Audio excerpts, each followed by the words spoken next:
Jai Hind and welcome to Force Defense Academy. I am आर्यश्री Solanki, your lecturate and GD guide. और आज हम discuss करेंगे कि India एक डेवलपिंग कंट्री है. इतना ज़्यादा फास्ट डेवलपमेंट के बाद भी ऐसा क्यों हो रहा है कि जो पॉवर्टी लाइन में लोग हैं वो ग्रो नहीं कर पा रहे हैं. तो उनके हम रीजंस डिस्कस करेंगे. There will be 3 reasons. हर पर्टिकुलर रीजन को हम अच्छे से डिस्कस करेंगे और फिर कंक्लूड करेंगे. First will be governance, then capitalism, then population. ठीक है, तो let's begin with capitalism. Capitalism क्या होता है? आपको पता है कि इकोनॉमीज दो टाइप की होती हैं, कम्युनिस्ट होती है या कैपिटलिस्ट होती है. कम्युनिस्ट में बेसिकली ऐसा होता है कि गवर्नमेंट एक लिमिट लगा देती है कि इससे ज़्यादा लोग जो है प्रॉपर्टी ओन नहीं कर सकते और बाकी सब जितने भी बेसिक चीज़ें होती हैं वो गवर्नमेंट प्रोवाइड करती है at a very high quality. For example education, health care, basic livelihood facilities वो सब गवर्नमेंट देती है. एग्जाम्पल है कम्युनिस्ट सोसाइटी का रशिया. ठीक है, कैपिटलिस्ट का एग्जांपल होगी यूएस, जिसमें एंटरप्रेन्योर्स को बहुत ज़्यादा एज मिलता है, जिसमें ट्रेडर्स को, बिजनेसमैन को, जितने भी जो ज़्यादा पैसे कमाते हैं उनको बहुत ज़्यादा लिबर्टी दी जाती है. वो कैसी इकोनॉमी है? एंटरप्रेन्योर बेस्ड इकोनॉमी है. ठीक है, वो अपनी इकोनॉमी पे कभी किसी पे ऐसा एक बार नहीं लगाते कि नहीं इससे ज़्यादा प्रॉपर्टी आप ओन नहीं कर सकते. तो कैपिटलिज्म में ऐसा नहीं होता है, बट ये जो बार लगता है कम्युनिज्म में लगता है ना. नाउ अब हम इंडिया पे आते हैं. इंडिया में दोनों इकोनॉमीज का मिक्सचर है. ठीक है, बट ज़्यादा टिल्ट किस तरफ है? कैपिटलिज्म के थ्रू, है ना. कैपिटलिज्म की तरफ इंडिया का ज़्यादा टिल्ट है. India has a hint of both communism and capitalism. तो अब हम बात करते हैं.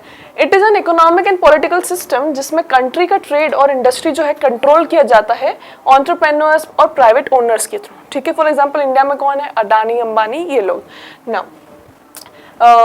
it is an economic practice through which educated, talented, innovative and hard-working people make fortune. ठीक है, तो जितने भी above stated जितने भी हमारे characteristics हैं, अगर ये आप लोगों में है तो you can also become a very good businessman and you can profit from it. और हमारी जो country है वो आपका support करेगी. ठीक है, because we are capitalist. Entrepreneurs along with managing their business globally have created millions of jobs. अब हम क्यों एंटरप्रेन्योर्स वगैरह को क्यों सपोर्ट करते हैं? क्योंकि जो भी बिजनेस होता है वो सिर्फ एक इंसान को प्रॉफिट नहीं देता, पूरे नेशन को भी प्रॉफिट देता है. कैसे? क्योंकि वो बहुत सारी जॉब्स क्रिएट करता है, बहुत एम्प्लॉयमेंट प्रोवाइड करता है. Countries like USA, China, Germany, Japan, etc. are all capitalist and all of them have a higher living standard than us.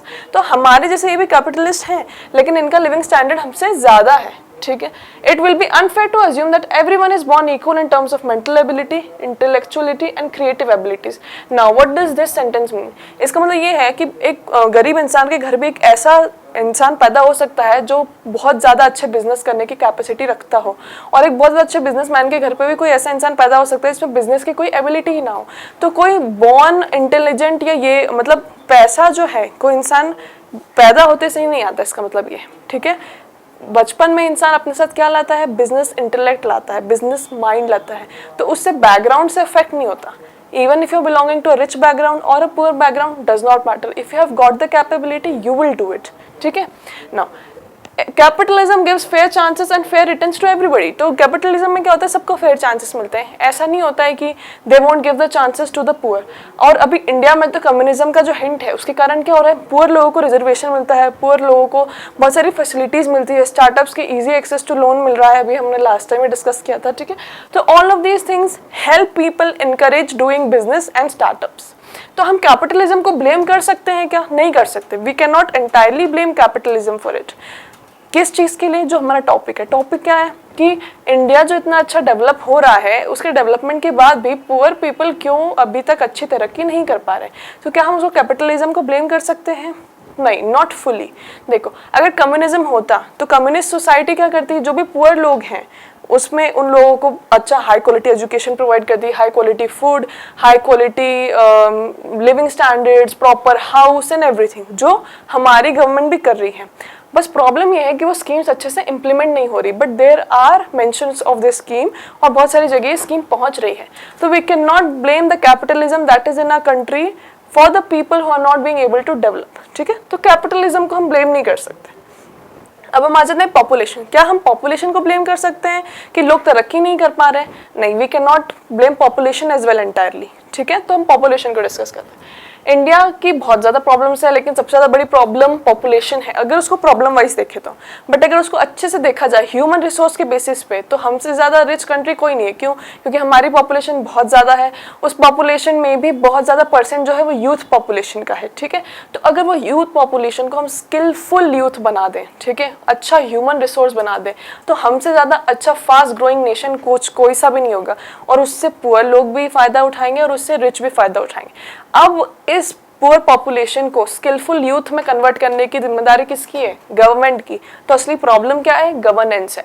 Problem ना कैपिटलिज्म है ना पॉपुलेशन है। The problem that people are not being able to cope up with the fast development of our nation is the bad governance, is the bad implementation. समझ में आ गया?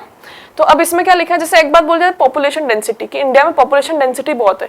India का land कम है लेकिन पॉपुलेशन बहुत ज़्यादा है ना, मतलब पॉपुलेशन डेंसिटी बहुत ज़्यादा। What do you mean by population density? कि छोटे से एरिया में बहुत ज़्यादा लोगों का पाया जाना, ठीक है। तो हम ऐसा नहीं है, हमसे ज़्यादा बहुत सारी ऐसी कंट्रीज़ हैं जिसमें पॉपुलेशन डेंसिटी हमसे भी ज़्यादा है, but still they are doing better than us. कौन कौन सी ऐसी कंट्रीज़ हैं? इसमें लिखा होगा, देखो, there are countries with higher population density than ours like China, South Korea, Singapore. लेकिन ये कंट्रीज हमसे कहीं ज्यादा डेवलप्ड है, ठीक है। यहाँ पर ऐसा नहीं है कि people are not being able to cope up with the development, ऐसी कोई प्रॉब्लम नहीं है। तो the problem lies in governance, ठीक है। तो हम गवर्नेंस डिस्कस करते हैं। Here lies the main problem: inaccessibility to proper health and education infrastructure, lack of nutritious food for everyone, failure in removing reservation and caste system। तो ये सारी जो चीज़ें हैं ना, ये फेलियर है। जितनी भी गवर्नमेंट अभी आई है फ्रॉम ऑल दो 70+ ईयर्स हमारे नेशन में, उन सारी गवर्नमेंट के कलेक्टिव फेलियर है ये। क्या? कि अभी तक भी इतने फ्रीडम के इतने सालों बाद भी poor people are not being able to merge into the mainstream. अभी भी कास्ट सिस्टम है, अभी भी जेंडर इनइक्वालिटी है, अभी भी लोगों को प्रॉपर फूड नहीं मिल पा रहा है। डिस्पाइट द स्कीम्स, बच्चे अच्छे से पढ़ नहीं पा रहे हैं। Despite the schemes, mid day meal execute नहीं हो रहा है। डिस्पाइट द स्कीम, स्किलफुल जो लोग हैं उनको स्किल प्रोवाइड नहीं की जा रही है, उनको एम्प्लॉयमेंट प्रोवाइड नहीं किया जा रहा है। There are 20 lakh plus vacancies and still there are unemployed people available. तो ये सब जो प्रॉब्लम है, ये सब गवर्नेंस की है। ये सब प्रॉब्लम है कि गवर्नमेंट का प्रॉपर एग्जीक्यूशन नहीं हो रहा है, ठीक है।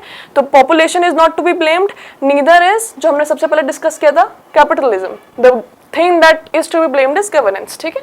तो ये हम आगे देखते हैं। Poor attempts in bringing people from the lowest economic strata to mainstream are the main reasons। तो ये reasons तो हमने देख लिए हैं। Then it is the natural tendency of our leaders to put politics before economics always। तो हमारी country में प्रॉब्लम गवर्नेंस की कैसे है? क्योंकि politicians what they want to do, they want to make sure कि अगले 5 साल भी हम हैं। तो उसके लिए वो इलेक्शन के कुछ महीनों पहले अपना प्रचार प्रसार करना शुरू कर देते हैं, बट जैसे ही जीत जाते हैं वैसे ही they all sit in their homes and enjoy the quality and the facilities and the perks that they get। फिर वापस इलेक्शन के थोड़े टाइम पहले they wake up again। तो ऐसे अगर रहेगा, that means what? Politicians are prioritizing their career, their politics before the economic and the development of a nation। तो इससे नेशन कहाँ से पूरा तरीके से डेवलप होगा? जो भी प्रोमिसेस वो बोलते हैं वो सिर्फ 1 महीने पहले उसको पूरा करने आते हैं, ठीक है। तो बचे हुए 4 साल में जो लोग हैं वो तो वही प्रॉब्लम फेस करें। इसलिए हमारी कंट्री वहीं की वहीं है, ज़्यादा डेवलपमेंट नहीं हुआ इंडिया में, because of the poor governance and the poor leaders we have, ठीक है। तो it is a natural tendency of our leaders, ये तो डिस्कस हो गया।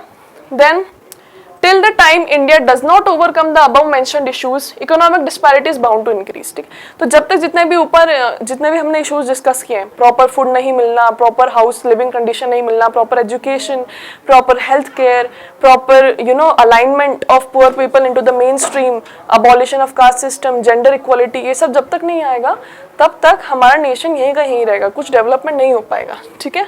तो कंक्लूजन में यही है कि failure in the field of governance has led India to this issue and only improvement in the governments will take India out of it। So this was all about today's lecture 8 guys। I hope you all understood the question, and for more such lecture 8 subscribe to our channel and keep watching। Jai Hind।